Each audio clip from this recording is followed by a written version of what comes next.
有啲盒寫住 3D， 有啲寫住 2D， 咁有呢個有啲乜嘢分別？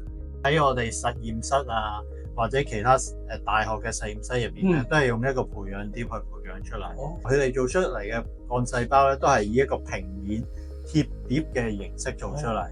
我哋就係利用有一個新技術啦，叫懸掛式系統啦，就生產到呢個 3D 嘅幹細胞出嚟。咁佢哋嗰個堅韌度咧係更好嘅，更加容易啲因子啊，包括佢哋個外泌體更加易穿過個血管壁，滲透入去器官度。佢哋嗰個活性亦都係更強大。